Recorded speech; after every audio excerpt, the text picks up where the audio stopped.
I'm Claire Davis, and I'm here for Mental Health Chats. And I've got Evan Tzivanakis with us. Hi, Evan. How are you? Very well. Nice to see you, Claire. Thank you. Lovely All good. How are you?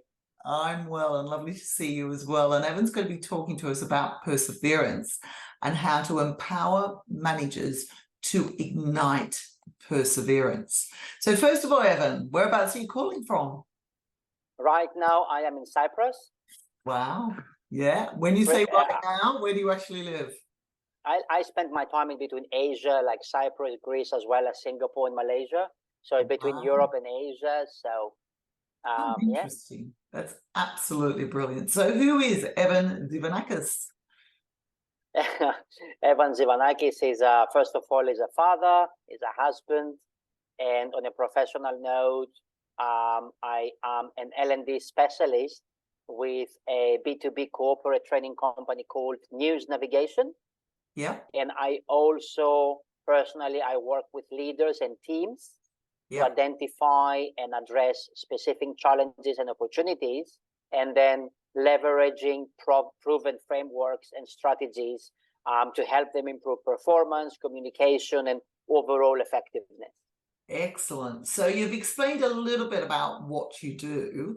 So what specifically do you do? Do you go in and coach the teams, or do you give keynotes, or what sort of things do you do? I do coaching. That's number one.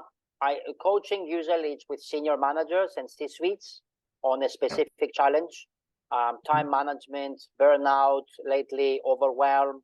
How do I increase my influence as a leader? How do I communicate more effectively? Sometimes it could be about execution, like a problem is a challenge. Sometimes is we tend to have all those meetings, but nothing gets done. So whatever the specific, professional challenge they have, that's number one, one-on-one coaching. After the pandemic, it is happening as we do it now, virtual. That's number one. Number two, I do facilitation and training. Brilliant. Excellent. Into teams, and I also do keynote speeches, and I also part-time I teach at the EU Business School in Geneva. I teach business graduates. Oh, absolutely brilliant. And it's really interesting when working with leaders, perseverance is so key for leaders to get to where they are and to keep their teams on top. So how would you define perseverance? Yeah, it's a good question. I suppose I would define it as the commitment, as a firm commitment and determination to overcome obstacles, setbacks, and challenges in order to achieve a desired goal or outcome. In other words, I suppose is the ability. That's why I don't say attitude. I think it's an ability, it's something that you can work on to maintain a strong work ethic and push forward in the face of adversity. Excellent. And you say the three words: obstacles, setbacks, and challenges. And we all have these that come into our lives. And what we need to understand is what skills can we use to persevere and get through these obstacles, setbacks, and challenges. So what I'd like to ask you now, Evan, is what are three things that you would advise managers, senior leaders to do to create perseverance when their teams have these obstacles, setbacks, and challenges? Yeah, that's. Thank you for asking that. I'm actually this is something actually that I write extensively in my book, which was published a couple of months ago. Yeah. So the three things I would advise is, number one, as a manager, if let's say you want to get back on top, if your team's productivity has been decreased, is you need to identify the root cause. That's the first step. What is actually happening, to proactively identify the reasons behind your team's decreased productivity. So take time to analyze the situation and gather feedback from different team members. And if you have experience as a manager, you should be able to identify like this, just by walking about or by being able to read in between the lines when you talk to people, and then you follow your intuition or your gut feeling. So And sometimes it is due to lack of if productivity down, is it due to lack of resources? Is it unclear goals? Is it low morale?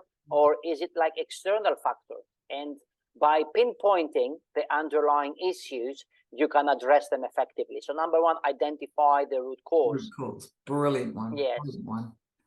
I have two more. Number two, once you identify the root cause and you know exactly what is happening, is to provide support and resources.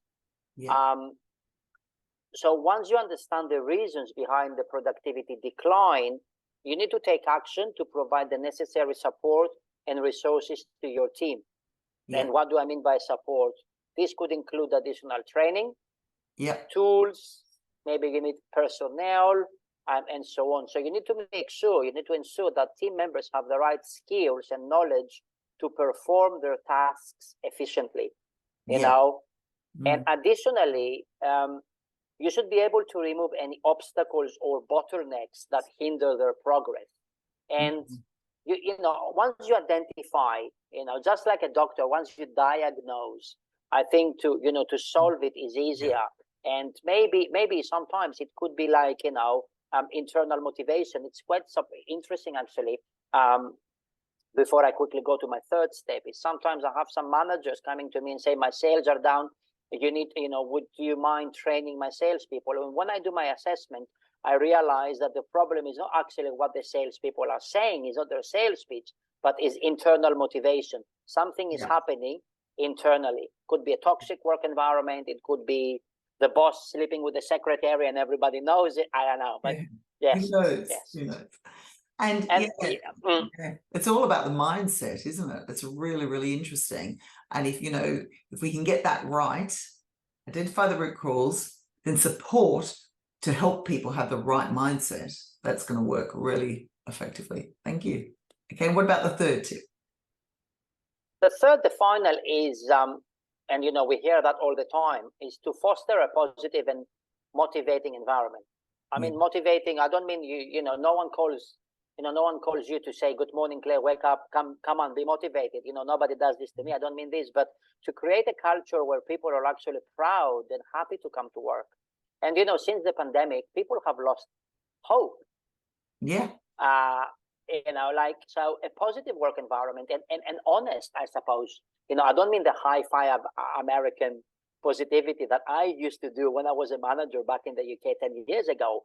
But I mean, a culture of motivation and engagement and recognition and honesty. If somebody is doing a good job, you recognize in public, but if somebody needs improvement, you need to take them into a small room or have a cup of coffee in your, neighborhood coffee shop and find out exactly what is going on. So recognize, appreciate, and encourage open communication and provide regular feedback. And then once you have that feedback, you set clear goals and expectations, and you'll be surprised. Some people don't know what is expected of them. So I think as a leader or as a manager for productivity, I think is more important than ever, just to finalize, to wrap up, is to know your people and to know what is going on, not only their professional life, but also in their personal life, which will affect their professional life. Yeah. Back to you. Definitely. They're absolutely brilliant books. Thank you so much, Evan. And you mentioned that you've written a book and these tips are in the book. So do you want to tell us a little bit about the book? Yes, it's actually published, I think 4 or 5 weeks ago. You can see it behind me, Leading in VUCA Times. And the book is from my professional experience. I was blessed. I got my first managerial position when I was in the UK in Bristol at the age of 25. So up until now, 15 years later, the book is it has 40 different chapters, and I just share my experience. I share my mistakes. I share my knowledges, and I don't really care to sell a lot of book copies. To make money, you need to sell billions of it. The point of writing this book is to express my experience and hopefully to help some managers and leaders along their leadership and managerial journey. Yeah, that's absolutely brilliant. Thank you so much for that, Evan. So where can people find you? Well, you can come to Cyprus. The weather is nice. Well, well. Yeah, I know what you mean. I And suppose you if mean they online. can't afford the flight to Cyprus or don't want to go all the way to Cyprus, how could they get in contact with you, Evan? Yes, that's right. LinkedIn, I'm quite active, Excellent. as you know, on LinkedIn. Yes, Evan Tzivanakis, you can find me there. Drop me a message on LinkedIn. I mean, nowadays LinkedIn is like a personal website or something, right? So you can find me there, LinkedIn. Drop me a message, and we can start a conversation there. Take it from there. That's absolutely brilliant. Thank you so much for your time, Evan. You have been so inspirational, and I love the sound of your book as well. I'm going to get a copy, and take care and good luck. Thank you very much. Thank you for having me.